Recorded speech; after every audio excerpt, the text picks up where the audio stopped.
Olá, eu sou o professor Misael Silva. Obrigado por estar conosco de novo para mais um vídeo do nosso canal Examinar e Refletir. Não se esqueça, se inscreva no nosso canal, ative o sininho para que você receba futuras notificações de novos vídeos. Vem comigo, vamos assistir o próximo vídeo. Tenho certeza que ele fará você refletir.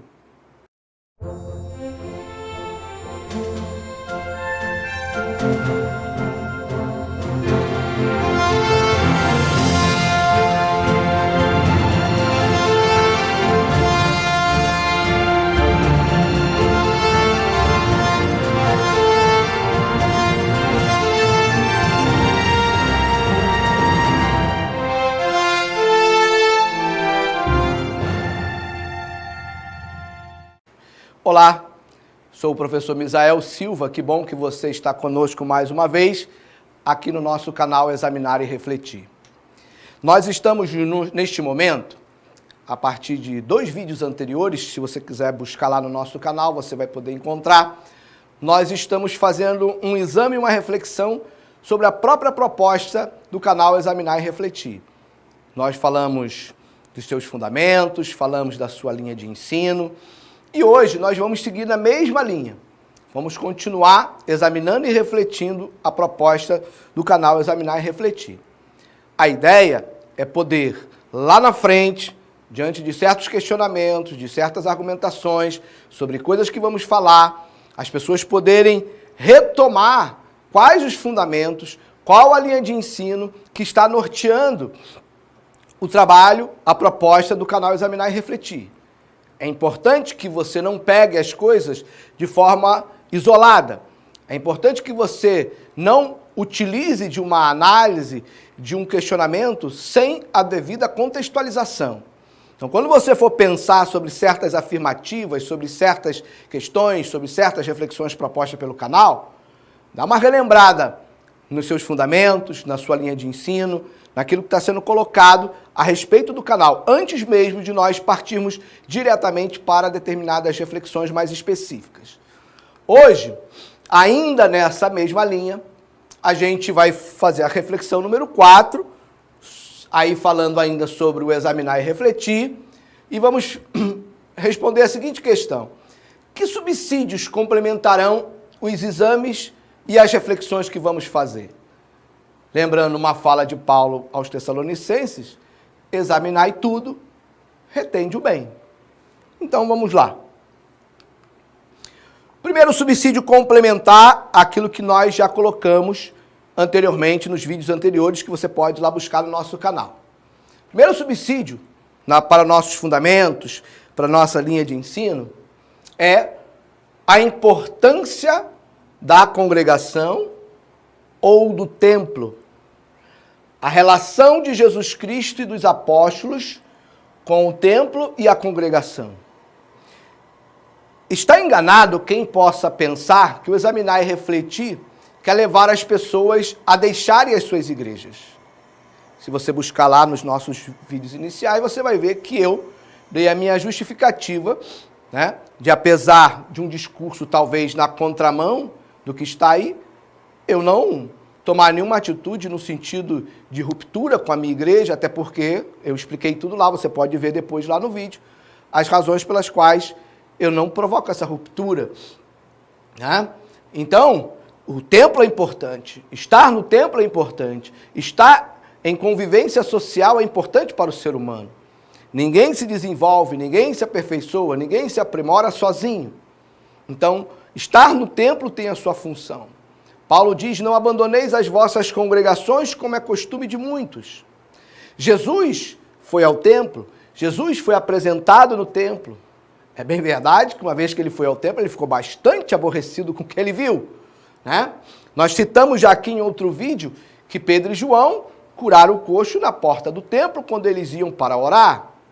Então, não se engane, não é a intenção do canal Examinar e Refletir levar você a deixar a sua igreja, a deixar o templo. A gente não precisa de pastor, a gente não precisa de igreja, eu posso falar diretamente com Deus. Não. A gente precisa de estar em convivência, a gente precisa receber ensinamentos, Agora, é bem verdade que hoje em dia você tem que ter muito cuidado, tem que filtrar bem certos ensinamentos. E aí você faz aquilo que eu coloquei no início do vídeo, examinar tudo e retente o que for bem. Cada um dará conta de si mesmo diante de Deus. Mais do que você julgar o seu pastor, Deus o está julgando antes de você. E Deus não colocou você como juiz do seu pastor. Não. Muito pelo contrário, mandou você respeitar o seu pastor, orar por ele, mandou você observar o exemplo dele. Ah, Misael, mas há certos pastores hoje em dia que não seguem determinados parâmetros. Existem várias igrejas aí. Você pode buscar uma que você se encontre melhor. Agora, dificilmente você vai encontrar hoje, dentro do modelo atual, uma igreja que você não vai perceber alguma coisa que foge daquilo que Cristo trouxe como proposta para o Evangelho. Então, não use isso como justificativa de não estar na oração da sua igreja. Geralmente, aqueles cultos que quase ninguém vai, né? As orações de intercessão, né? As orações no meio de semana, procure ir, vá ao templo, ore, busque. Né? Você não precisa estar no meio de uma multidão para estar em comunhão. Muitas vezes, esses cultos que eu falei são cooperados pela minoria dos crentes. Mas você vai estar em comunhão, você está entendendo que templo é lugar de buscar a Deus também. Dificilmente alguém que não gosta de orar no templo gosta de orar em casa. Dificilmente. Estou na igreja há muitos anos. Quem gosta de orar em casa, gosta de orar no templo. E então, hoje em dia as igrejas têm tantos horários abertos, tantos momentos. Vá ao templo, ore, busque a face do Senhor, busque a presença de Deus. Onde tiver 2 ou 3 reunidos em meu nome, ali eu estarei, disse Jesus. Então, esse é um subsídio. A importância do templo, a importância da congregação. Para que ninguém nos acuse de que a gente esteja fazendo um movimento contrário à figura do templo, à importância do templo. O que nós estamos trazendo como reflexão e exame é como o Evangelho de Jesus tem sido conduzido, pautado filosoficamente nas ações, na prática, dentro dos templos. Vou voltar a dizer o que eu disse em vídeo anterior. Jesus não concordava com os religiosos da sua época. Jesus confrontou os religiosos da sua época, mas respeitou o templo. E muito. Bem, agora eu quero muito a sua atenção. Talvez eu vá falar alguma coisa aqui agora que, para algumas pessoas, vai causar estranheza, algumas pessoas vão, talvez, não sei se vão entender exatamente aquilo que eu quero passar, porque na comunicação, às vezes, o que vale mais não é a minha intenção, é o que eu quero dizer, é como o outro lado entende, é assim que se complementa a comunicação. Então, não sei como é que você vai entender, mas espero que eu seja feliz e tenha clareza no que eu vou falar agora. Bem, um subsídio complementar à nossa abordagem dos conteúdos do Examinar e Refletir é o conceito de verdade absoluta e verdade relativa. Nós, cristãos evangélicos, seguimos uma linha que dentro da nossa perspectiva não está errada, que Jesus é uma verdade absoluta. Sim, para nós é fato. Jesus é uma verdade absoluta, a Bíblia é uma verdade absoluta. Só que, infelizmente, a dúvida é, será que nós não temos levado isso ao perdermos um pouco a perspectiva da figura de Jesus Cristo como centro das nossas ações, como centro das nossas percepções? Será que nós não temos perdido um pouco da nossa sensibilidade, da nossa empatia, da nossa consideração em relação ao outro? Eu vou dar um exemplo muito simples. Recentemente eu estava conversando com os meus alunos, numa aula online, em plena pandemia. E aí eu abordei essa temática de uma forma indireta com os meus alunos. E perguntei os times de 3 deles. Um deles falou que era Botafogo, o outro falou que era vascaíno, o outro era tricolor. Nenhum flamenguista se manifestou. Então, assim,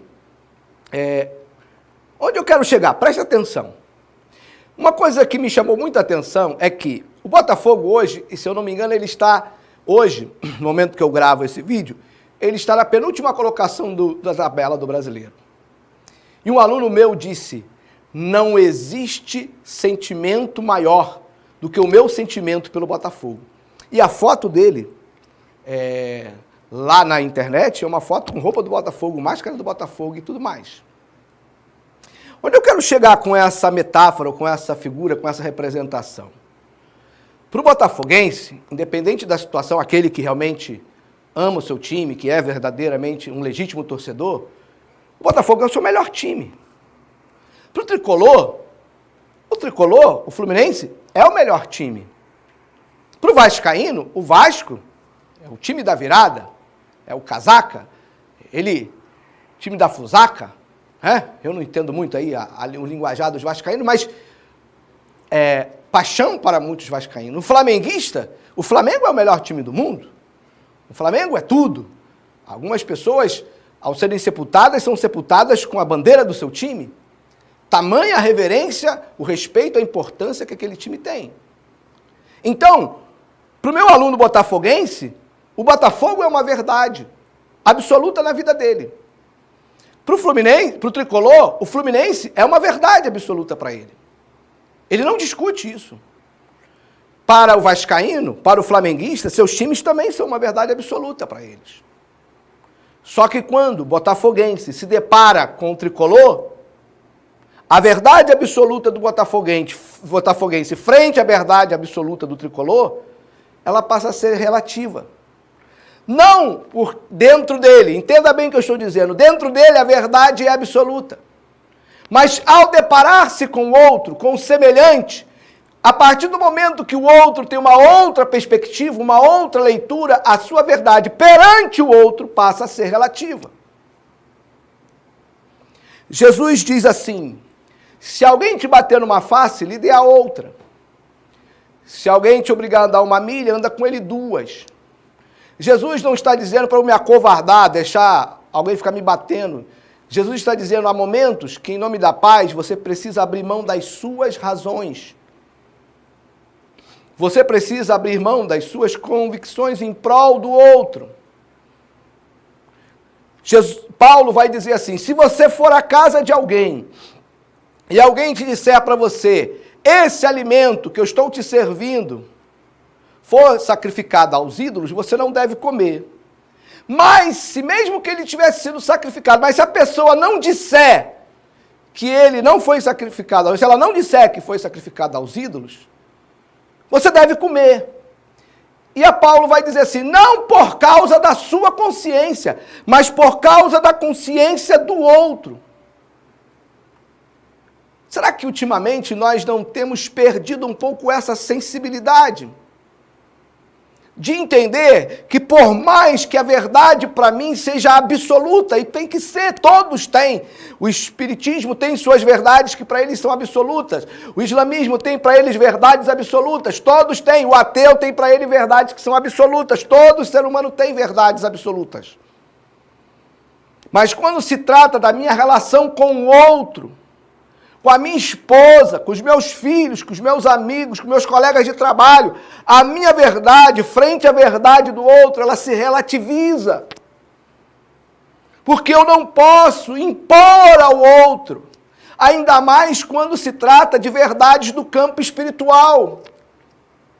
Ainda mais quando se trata de verdades que estão sustentadas na fé. Fé é pessoal, é íntima, está situada no campo do espiritual. É uma verdade absoluta para mim que a salvação, a transcendência ao mundo espiritual se dá mediante o sacrifício de Jesus na cruz do Calvário. Mas o espírita acha que é através da reencarnação. E eu não posso querer impor ao espírita a minha verdade. E nem o espírita a verdade dele a mim. Agora, isso não impede de eu defender a minha verdade, propagar a minha verdade, como o espírita propaga a sua verdade e leva a sua verdade adiante. Todos defendem a sua verdade. Às vezes só o evangélico leva a fama de ser evangelizador, de pregar. Não, os católicos também fazem evangelização, os espíritas também fazem evangelização, os islamitas também fazem evangelização. Toda fé faz sua propagação, todos fazem. É um direito, é liberdade de culto, é liberdade da expressão. A nossa nação, então, é uma nação que preza pela liberdade religiosa. Agora a gente precisa entender que a verdade, ela é absoluta no seu ser. Não quer dizer que o outro vai pensar como você. E diante do outro, olha o que eu estou falando, diante do outro, a sua verdade se relativiza. A sua verdade é colocada em dúvida. Ela pode ser aceita ou não. Ela pode ser compreendida ou não. Jesus nunca impôs a sua verdade, ele propagou a sua verdade. Ele disse, se alguém quiser vir após mim, negue-se a si mesmo, tome a sua cruz e siga-me. Jesus não impôs às pessoas que elas seguiriam. Jesus chega para os pescadores e diz, vinde a mim e vos farei pescadores de homens. Jesus fez um convite a eles. Eles poderiam ter rejeitado.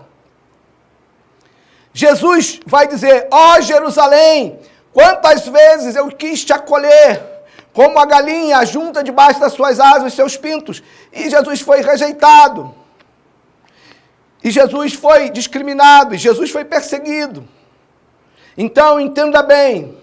Existe a verdade absoluta. Sim, existe.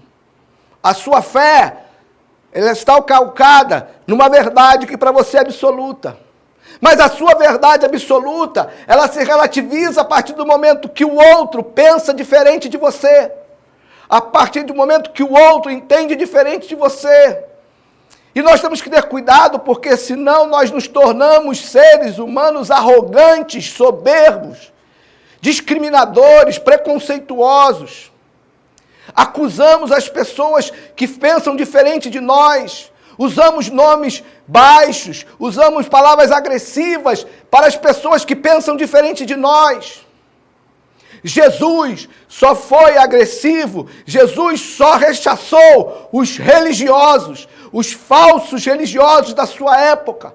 Jesus não perdeu tempo em discutir com a filosofia romana, com a filosofia grega, com os fundamentos religiosos dos romanos, com os fundamentos sociais dos romanos. O seu povo estava subjugado pelo Império Romano e Jesus Cristo não entrou em confronto com o sistema que ele vivia. Não de forma direta, porque o que ele tinha a trazer era muito maior. E se ele conseguisse que as pessoas permitissem que se estabelecesse nele o seu reino, elas estariam sendo livres daquele sistema que estava ao seu redor. E não se engane, você vai ver na minha história de vida, que eu não estou falando aqui de alienação, de não exercício de cidadania, nada disso, porque você vai ver lá no nosso site, nos meus vídeos, o quanto eu sou defensor da cidadania. A cidadania é tema transversal na base curricular nacional. Não confunda o que eu estou dizendo. O que a gente precisa entender é que nós, como cristãos, mediante a fé, vencemos o mundo e somos capazes de transitar entre a dimensão humana e a dimensão espiritual. Jesus diz, dá a César o que é de César e a Deus o que é de Deus. Você tem que ter competência espiritual para conviver nas duas dimensões, agir nas duas dimensões. E o outro é muito importante para Deus. O outro é importante para nosso relacionamento. Você pode crescer na sua convivência com o ateu. Você pode crescer na sua convivência com o espírita. Você pode crescer na sua convivência com alguém do Islã. Você pode crescer com convivências no seu mundo social com diferentes culturas, com diferentes raças, com diferentes religiões, sem que você precise abrir mão da sua fé, da sua verdade absoluta. Ninguém está dizendo aqui para você negociar a sua fé. Ninguém está dizendo aqui que você precisa, vamos agora fazer o ecumenismo. Não, ninguém está falando isso. Não existe ecumenismo no mundo espiritual. Porque o que diferencia as religiões está justamente na perspectiva do mundo espiritual. O espírita crê de uma maneira, o evangélico de outra, o católico de outra. E nessa vertente da crença na perspectiva espiritual, não há convergência, não há comunhão, não é possível. Porque cada um defende a sua verdade e nenhum está disposto a abrir mão da sua verdade. Porém, isso não quer dizer que a gente não deva respeitar a figura do outro na sua verdade, na sua fé. Bem, como subsídio adicional na nossa conduta pedagógica, nós poderemos usar filosofias e princípios educacionais sobre processo de ensino-aprendizagem, mas com pragmatismo. Não apenas filosofeis pedagógicos, não pedagogeis, mas elementos dos princípios da filosofia educacional pragmáticos que são aplicáveis nas nossas abordagens. Também é subsídio complementar o filosofês. Tem muito filosofês aí no mundo gospel, no meio evangélico. Muita gente filosofando, julgando, interpretando, falando do contexto da igreja, mas e aí? Por isso que o nosso projeto são 2 etapas. Existe a primeira etapa do examinar e refletir e a segunda etapa da proposição de um projeto de formação e de construção de uma nova mentalidade. Ficar simplesmente filosofando e falando que a igreja está assim ou está assada é muito fácil. Inclusive, até nisso, há pessoas ganhando dinheiro com isso. O circuito da fofoca. Existe aí, né, nos meios gospel, o circuito da fofoca gospel, dos fuxicos da vida, das reportagens sensacionalistas, né? Podem ser subsídios aqui em determinado momento. E tem gente ganhando dinheiro com isso. Fora da plenitude do projeto de Jesus Cristo para a igreja. Não adianta ficar fofocando, não adianta ficar filosofando, se isso não estiver enquadrado na plenitude do projeto de Jesus Cristo para a igreja. Você não está trazendo Cristo, você não está levando a igreja para o céu, você não está matando o diabo, então você está a serviço do anticristo. Citações e falas e argumentos de pregadores, pastores, lideranças eclesiásticas renomadas, independente se concordamos com sua essência ou não nos 2 casos. Ou seja, a gente pode recorrer a citações de falas, de pregações, de argumentações, de liderança, de pastores renomados, de filosofês, de pastores renomados, de circuito de fofoca, independente se concordamos com a sua essência. A gente é livre para fazer citações e dar exemplificações na nossa linha de ensino como subsídio complementar. Podemos usar diferentes literaturas, sejam elas de natureza evangélica ou não. Obras artísticas de diferentes naturezas. Existem obras artísticas de diferente natureza, né? E que podem ser usadas como subsídio para ilustrar uma situação, para trazer uma maior lucidez para uma explicação. O universo digital, como escapar dele, com todas as suas manifestações, quantas coisas hoje nós encontramos de informação de subsídio no universo digital. Vamos usar o nosso conhecimento de mundo, as exemplificações da nossa vivência de mundo, daquilo que está ao nosso redor, daquilo que é lógico, daquilo que é fato, daquilo que está aí presente na nossa vida. E dados estatísticos, né? Por mais que em alguns casos eles sejam bastante questionados, o escritor Ariano Suassuna, em uma das suas palestras, até brinca, né, a respeito da veracidade dos dados estatísticos, mas eles podem ser úteis, né? Podem revelar determinados fatos e trazer substância e fundamentação para certos argumentos, né? A gente, na verdade, utilizou alguns elementos aqui que são próprios do texto dissertativo argumentativo, quando você traz validade para os seus argumentos através de citações, de exemplificações, de dados estatísticos, ou seja, quando você argumenta, você tem que dar sustentabilidade ao seu argumento. São subsídios complementares que a gente pode usar. Bem, para finalizar essa reflexão, voltada para o canal Examinar e Refletir, vamos falar dos nossos recursos de discurso. Que recurso de discurso nós vamos utilizar na condução do canal Examinar e Refletir? Bem, o primeiro é o no vídeo. Esse que você está vendo, como esse que você está vendo e outros que você verá. No vídeo, é uma abordagem mais dialógica, mais espontânea, né? Dialógica vem de dialogar, de conversar, bater um papo, né? Falar de forma espontânea. é o recurso de discurso que nós vamos usar no vídeo. Mas lá no nosso site, no examinarrefletir.com.br, você vai encontrar sobre as mesmas temáticas uma abordagem mais formal. De repente alguém esteja preocupado, tem que aparecer aí as referências, os textos bíblicos que estão sendo citados, né? Aquelas pessoas mais formais, não se preocupe não, você vai encontrar isso no nosso site, tá? Com mais perfil de estudo bíblico. Tudo que nós estamos falando aqui, de uma forma mais dialógica, mais espontânea. Então guarde isso. Vai ter gente que vai dizer, o professor Misael cita a Bíblia, mas não mostra o livro, não mostra a referência, não mostra a tradução, né? Os tecnocratas da teologia, né? Aqueles que se acham detentores da verdade da teologia, que estão muito mais preocupados com o seu ego intelectual do que com a verdade de Cristo, né? Então, se você é da linha mais formal, também eu respeito. Também existem pessoas sérias que seguem a linha mais formal, sem problema nenhum. Você vai lá no nosso site, lá haverá uma biblioteca, uma videoteca, onde você vai poder buscar tanto os vídeos, quanto também os textos de referência aqui nas nossas abordagens. Bem, muito obrigado, inscreva-se no nosso canal, ative o sininho e deixe o seu like. Muito obrigado, até a nossa próxima reflexão.